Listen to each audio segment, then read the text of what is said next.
comme tout autre député, il a contribué dans son parti. C'est tout à fait normal. Et comme vous savez qu'il y a une situation où aujourd'hui, Safou ne reçoit plus de monuments à l'Assemblée nationale. D'abord, une procédure qui s'est passée d'une façon irrégulière. Parce que quand moi je voulais intervenir à l'Assemblée nationale, le président Mosso n'a pas voulu de ma motion de procédure. Parce que je voulais démontrer que la procédure n'a pas respecté les règlements intérieurs. Mais on a pris une décision sans respecter la procédure et Safou a été exclu de l'Assemblée nationale. Le général Anitouri, pendant l'état de guerre, pendant l'état de siège, il nous a qualifiés de distraits. Moi-même, j'étais révolté à l'époque quand j'ai entendu ça. Ces policiers, c'est un policier, je vous réaffirme, tôt ou tard, nous avons retenu tous ces audios, toutes ces déclarations, nous les avons. Il est venu se moquer des Itouriens. Il l'a fait. Nous avons enregistré. Peut-être maintenant, comme le pouvoir appartient aux plus puissants, nous n'avons rien à faire. Les discours des chefs de l'État aux Nations Unies, qu'est-ce que nous nous retenons précisément et qu'est-ce qui nous touche? Ce que je regrette personnellement, attaquer Congolais, ça c'est mon point de vue, ce n'est pas le point de vue du parti. C'est mon point de vue attaquer Congolais, mais aussi en tant que député national. Et que notre chef de l'État, en se rendant aux Nations Unies, devrait prendre 70% de son énergie pour parler massacre des Congolais, pour parler déplacement des Congolais, pour parler destruction des territoires congolais. Quand vous faites la comptabilité des nombres de morts aujourd'hui en RDC, rien que si vous prenez la période de 2022-2023, c'est une situation catastrophique qui nécessite aujourd'hui le regard du monde entier. Et donc les chefs de l'État, pour nous, pour moi, devrait focaliser son attention sur ces massacres aujourd'hui avec la population qui est meurtrie, qui n'a plus de quoi manger. Vous savez qu'aujourd'hui, on n'a même pas l'aide internationale au Congo.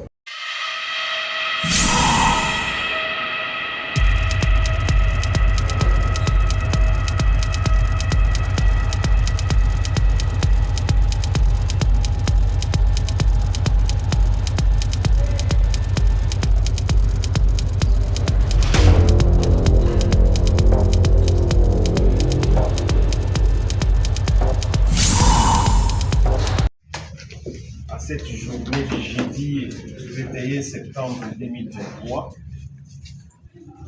pour vous parler de nos activités politiques, de la situation grave que connaissent notre pays en ces jours.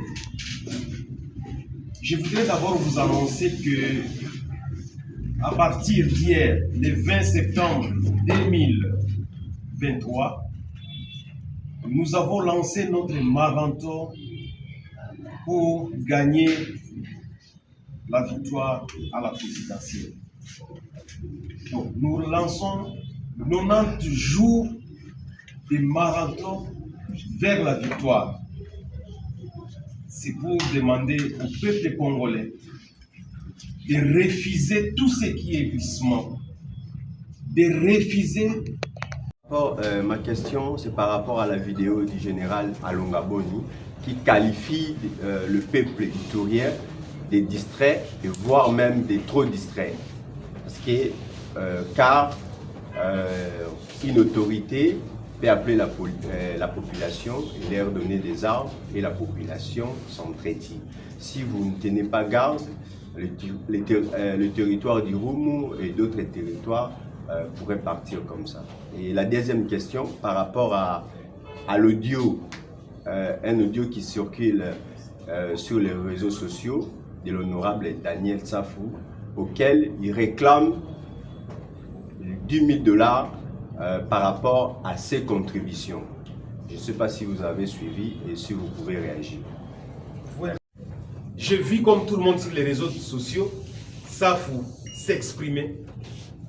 Bon, je ne sais pas quel est le problème avec cet audio. Dans tout parti politique, il y a des retenues de cotisations qui se font chaque mois sur nos émoluments. Et Safou a contribué à la source, comme tout autre député, il a contribué dans son parti. C'est tout à fait normal. Et comme vous savez qu'il y a une situation où aujourd'hui Safou ne reçoit plus d'émoluments à l'Assemblée nationale.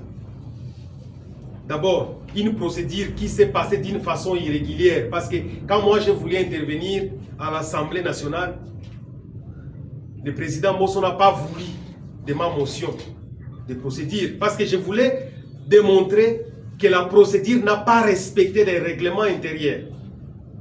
Mais on a pris une décision sans respecter la procédure et Safou a été exclu de l'Assemblée nationale et ne perçoit pas ses émoluments. Alors, il est dans une situation où il ne peut même pas circuler. Parce que s'il circule, il y a des jeunes gens qui veulent chaque fois lui faire du mal. Il est humain, il doit vivre. Il a des responsabilités. Et donc, il veut assez qu'on puisse lui donner une partie de l'argent cotisé au parti pour qu'il continue à vivre. Ce n'est même pas un scandale. Je ne sais même pas pourquoi cet audio doit faire problème. Ce n'est pas un scandale. Lui, il demande à son parti qu'il est dans des situations d'inconfortabilité et qu'il a besoin de moyens. Mais est-ce qu'il a adressé à notre parti? Je ne sais pas. Parce que si il avait adressé une lettre, on aurait la lettre ici et on allait répondre positivement à cette lettre. Parce que nous, on ne va pas abandonner un des nôtres. C'est un député de Ensemble. Je pense que le CG va faire la mise au point prochainement. Mais c'est un député d'Ensemble. Et moi, je réponds à cette question parce que je suis délégué général en charge des élites et Ensemble pour la République.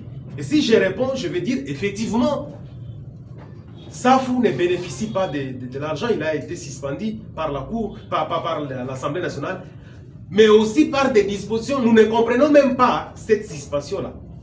Et que Safou a cotisé au parti et qu'il voudrait peut-être à travers cet audio qu'on puisse l'assister. Mais nous, on attend une lettre. Quand il y aura une lettre où il va demander des moyens officiellement, je crois qu'il y a un comité directeur du parti qui va siéger et qui va répondre. Donc ça ne pouvait pas... Ce sont des commentaires entre des amis. Malheureusement, on est piégé. Et ça, il faudra quand même à un moment donné que les gens sachent que c'est aussi une infraction. Les secrets de correspondance, on ne peut pas les divulguer comme ça. Il fait confiance à quelqu'un, il parle. Il explique ses problèmes. Mais vous l'enregistrez, vous avez vu la vidéo, on est en train de l'enregistrer et on balance. Ce n'est pas possible. Si aujourd'hui il y a beaucoup de gens qui me reprochent que je ne prends pas le téléphone, c'est pour échapper à ces pièges-là. Récemment, j'ai commencé à recevoir le téléphone à Bunia. Et il y a eu un ami à moi qui a pris le son de ma conversation. Il a lancé ça dans les réseaux sociaux. Heureusement, je n'ai tué personne, je n'ai cité personne. Il a lancé, lui-même s'est trouvé ridicule. Parce que moi, je lui demandais, messieurs, il faut grandir en politique. Ne commencez pas à appeler n'importe quoi dans les réseaux sociaux. Grandissez, tu es appelé à être un politicien. Grandissez, soyez à la hauteur. Et il prend notre conversation, il lance ça dans les réseaux sociaux. En disant que non, moi je suis pour le gouverneur militaire et que pour moi son bilan est positif. Et ils font des commentaires comme ça parce qu'on est dans la période électorale. Non, je n'ai pas de problème avec Luboya. Luboya c'est un général congolais, je n'ai pas de problème avec lui. Mais j'ai des problèmes avec l'administration de l'État, du gouvernement qui ne fonctionne pas. Je ne peux pas discuter avec Luboya. Moi je suis supérieur à Luboya. Je suis un député national, je traite avec de hautes institutions comme le Premier ministre. Je vais perdre mon temps avec Luboya, pourquoi? Mais maintenant pour eux c'est ça, les combats qu'ils doivent mener. Pour dire quoi?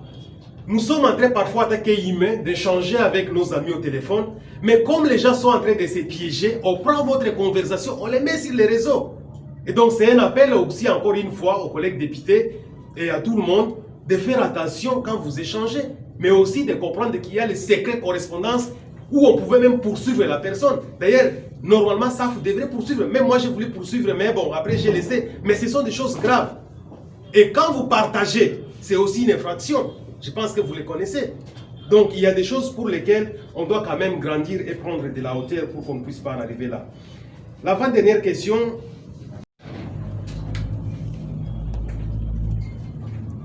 Deuxième question, vous avez parlé d'un général en Ituri pendant l'état de guerre, pendant l'état de siège, qui nous a qualifiés de distraits.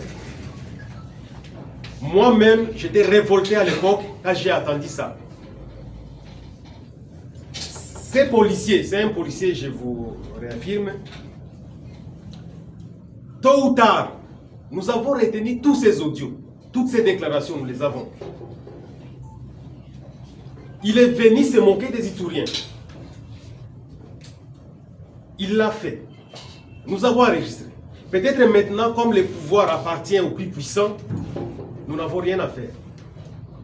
Mais un jour viendra où il va nous expliquer à quoi est-ce que nous sommes distraits. Parce que le peuple iturien aujourd'hui subit une mauvaise gestion politique dont il n'est pas responsable. Les civils ituriens qui sont aujourd'hui armés, qui tuent, d'où est-ce qu'ils ont reçu ces armes-là? Nous avons des pays frontaliers avec la RDC. De ce côté-là, il y a le Soudan, il y a l'Ouganda. Est-ce qu'ils ont reçu les armes de l'Ouganda ou du Soudan? Et s'ils ont reçu les armes du Soudan et du Rwanda, ou alors de l'Ouganda, ces armes sont entrées comment alors qu'il y a des forces de sécurité qui existent sur place?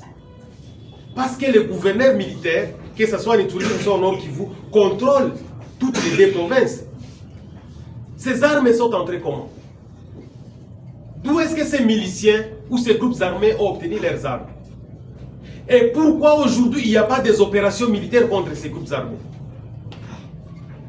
Alors, on vient nous imposer une guerre en Ituri, on vient nous imposer des massacres, après on dit que nous sommes distraits. Non. Figurez-vous que nous aussi nous sommes des Ituriens capables. Il y a des réponses qui seront à la hauteur de ce que ces policiers ont dit. Et nous nous préparons. Parce qu'on ne doit pas ridiculiser la province de l'Ituri devant le monde entier pour dire qu'on est distrait. À quoi est-ce qu'on est distrait? Quand je prends le territoire de l'Irumu, quand il dit que ce territoire va disparaître, nous avons aujourd'hui l'armée ougandaise dans le territoire d'Irumu. Qui a invité l'armée ougandaise dans le territoire d'Irumu? Nous avons aujourd'hui les ADF, qui sont des groupes armés étrangers qui sont en Irumu. Qui les a invités? Comment se sont-ils retrouvés là? Nous avons aujourd'hui des groupes armés autochtones qui ont pris des armes comme autodéfense, mais qui patrouillent, qui font des patrouilles normalement, qui circulent et on ne les arrête pas. Et pourtant nous avons des forces. Qui est en train de faire ça? J'ai été récemment dans la région de Beni, Butembo. Vous prenez la ville de Beni. Dès que vous quittez pour aller à Butembo, vous faites juste 2 km, il n'y a pas de militaires de l'armée régulière, il n'y a pas de policiers, jusqu'à ce que vous puissiez atteindre Butembo sur un intervalle de près de 50 km. Il n'y a que des groupes armés qui sont là. Qui autorise à ce que ces groupes armés restent là? Non, il y a des questions que nous devons nous poser nous-mêmes. Pour dire quoi? On est aujourd'hui face à une situation qui est imposée.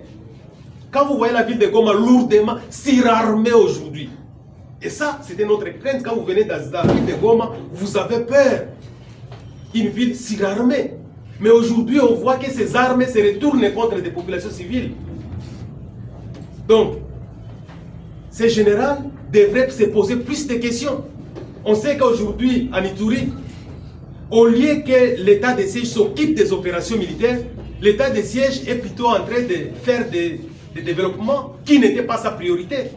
Asphalter des routes, réhabiliter des hôpitaux, réhabiliter des écoles, ce n'était pas le travail de l'état de siège. L'état de siège, c'était pour imposer la paix. Donc, je crois que nous ne devons pas avoir de bouc émissaire pour dire que les conflits, c'est aux Ituriens. Et je vais terminer sur cette question par dire qu'il y a normalement des instruments juridiques qui permettent à ce que les groupes armés où les choses ne se passent pas comme voulu. Pourquoi la justice ne sait pas répondre à des préoccupations des groupes armés? Pourquoi la justice n'arrête pas les groupes armés, les juges, et fait en sorte que ces phénomènes ne se retournent plus contre la population civile? Tous les jours aujourd'hui, moi je l'ai dit depuis l'année passée, il y a l'insécurité dans les villes de Goma, l'insécurité dans la ville de Bunia. Dans les villes de Goma et Bunia, il y a l'insécurité permanente où il y a enlèvement à tout moment, il y a des tueries et on ne sait pas pouvoir donner solution à ça. On a enlevé des gens il y a des semaines dans le territoire de Mahagi, dans la chefferie de Mokambo. L'État ne dit rien. On a enlevé un DG de l'ISPCK 20 à Nituri, à Bunia, dans la ville de Bunia, en pleine ville. L'État ne dit rien. On tue des gens, pas loin qu'il y a des jours, hier d'ailleurs, avant-hier, on a tué des gens à pleine ville, dans la ville de Bunia. On ne les dit pas. Donc, l'état de siège a complètement échoué et mitigé, mais il y a des raisons que nous ne savons pas qui font en sorte qu'on est en train de maintenir. Par rapport général de l'ONU, sur quel point souhaiteriez-vous exactement réagir et pour nous, plus précisément sur les départs de la MONUSCO alors que la situation politique est déjà presque crispée? les discours des chefs de l'État aux Nations Unies, qu'est-ce que nous retenons précisément et qu'est-ce qui nous touche? Ce que je regrette personnellement, attaquer Congolais, ça c'est mon point de vue, ce n'est pas le point de vue du parti. C'est mon point de vue attaquer Congolais, mais aussi en tant que député national. Et que notre chef de l'État, en se rendant aux Nations Unies, devrait prendre 70% de son énergie pour parler massacre des Congolais, pour parler déplacement des Congolais, pour parler destruction des territoires congolais. Pour moi, c'est ça. Parce que quand vous faites la comptabilité des nombres de morts aujourd'hui en RDC, rien que si vous prenez la période de 2022-2023, c'est une situation catastrophique qui nécessite aujourd'hui le regard du monde entier. Et donc, les chefs de l'État, pour nous, pour moi, devrait focaliser son attention sur ces massacres aujourd'hui avec la population qui est meurtrie, qui n'a plus de quoi manger. Vous savez qu'aujourd'hui, on n'a même pas l'aide internationale au Congo. L'aide qui arrive, même la mobilisation des fonds, ça n'atteint même pas parfois les 20% des besoins exigés pour nourrir les Congolais déplacés ou réfugiés. En fait, la RDC est abandonnée aujourd'hui totalement et rayée de la carte du monde, politiquement. Alors, je ne peux pas comprendre, c'est vrai que nous devons compatir avec nos frères marocains, nos frères des autres pays qui ont subi des catastrophes. Mais quand vous voyez la situation qui s'est passée au Sud Kivu, où il y a eu des catastrophes, où il y a eu glissement d'un terrain, après une période de pluie, qui a ravagé la population, il y a eu des morts et des morts. Aujourd'hui, peut-être que nous, au niveau de notre gouvernement, ou au niveau des institutions, nous ne pensons plus à ça, mais il y a des familles qui pleurent là-bas. Vous avez oublié qu'il y a eu des catastrophes ici à Kinshasa qui ont fait tuer des gens et des gens. Oui, ce sont des problèmes. Maintenant, ajoutez à ça tous ces massacres que nous sommes en train de connaître de nos fils congolais qui sont entrés dans les groupes armés, des groupes armés étrangers, et aussi de certains éléments aujourd'hui qui sont dans nos forces armées qui tuent la population. Donc, les chefs de l'État congolais devraient focaliser son discours sur les drames que mène aujourd'hui, les drames que vit la République démocratique du Congo en matière humaine. C'est une désolation complète. À l'Ukraine, on sait que c'est une guerre qui a été provoquée sur base des intérêts et une guerre qui est contrôlée. Aujourd'hui, on peut décider de mettre fin à la guerre à l'Ukraine. Oui, c'est possible. Mais ce qui se passe en RDC, on est face à des groupes qu'on ne peut plus contrôler et qui manipulent les armes. Donc c'est une situation, d'ailleurs le gouvernement a toujours qualifié cela de terrorisme. Mais pourquoi on parle d'un côté des terroristes en RDC? Pourquoi on parle de tous ces membres des groupes armés, mais on ne voit pas le monde entier se mobiliser autour des massacres qui se font en RDC? Pourquoi le chef de l'État ne peut pas inviter le monde entier à focaliser son attention et à résoudre les problèmes de l'Est de la RDC qui a commencé en 1994 avec les réfugiés rwandais qui sont entrés au Congo? C'est donc un problème international. Alors, ce sont des raisons pour lesquelles on ne devait pas beaucoup, c'est vrai par solidarité, on peut parler des autres pays, mais on commence d'abord, il est président, il est chef de l'État congolais. Et donc, il doit commencer par se soucier de son pays, à voir ce qui se passe aujourd'hui dans ces pays-là. On n'a plus de routes, on n'a plus d'infrastructures. Donc, on est abandonné par la communauté internationale parce qu'il n'y a pas de réponse humanitaire aujourd'hui à la hauteur de la souffrance du Congo. Il n'y a pas une solidarité internationale face au drame que nous sommes en train de vivre au Congo. Il n'y en a pas. Notre diplomatie, qu'on a qualifiée toujours ici de diplomatie de force, aujourd'hui cette diplomatie, est-ce qu'elle agit en faveur du peuple congolais? Non. Aujourd'hui où on voit l'Est de la RDC, il y a plusieurs pays qui sont en train de maintenir la force, la paix. Mais est-ce que ces pays apportent la solution? Quel est le vrai problème qui fait en sorte que aujourd'hui la résolution des problèmes de l'Est ou de la situation sécuritaire ne trouve pas de solution? Cette question devrait normalement intéresser les chefs de l'État au plus haut point. Aujourd'hui, vous avez dit, il veut que les Nations Unies quittent la RDC d'ici janvier 2024. Oui, mais est-ce que nous avons analysé pourquoi les Nations Unies ont échoué? Pourquoi les Nations Unies sont restées 20 ans et n'ont pas pu apporter de solutions aux problèmes de l'Est ou aux problèmes de la RDC? Il n'y a pas d'analyse. Donc, il faut d'abord commencer par avoir un cadre de concertation où on évalue toutes les opérations militaires en RDC. Les Zimbabwéens sont venus, je ne sais pas, les Namibiens, tous ces gens. On doit évaluer qu'est-ce qui s'est passé, quelles ont été les forces, quelle a été la faiblesse. Aujourd'hui, les Nations Unies sont arrivées. Les forces françaises, l'Artemis, les autres forces sont arrivées. On doit évaluer les forces et les faiblesses, leurs interventions. Les Nations Unies, pourquoi les Nations Unies ont échoué? S'il faut parler de l'échec, et qu'est-ce qu'il faut? Si aujourd'hui, on est en train de voir les communautés de l'Est, l'East African Community, si cette force a échoué, quel a été le problème pour que ces gens échouent? On est en train d'inviter la SADC. Est-ce que la SADC va apporter une réponse? Donc, il ne s'agit pas seulement de déclarer, de dire que non, les Nations Unies quittent. Parce que nous avons aussi un problème en interne avec nous-mêmes. Il faut le soulever.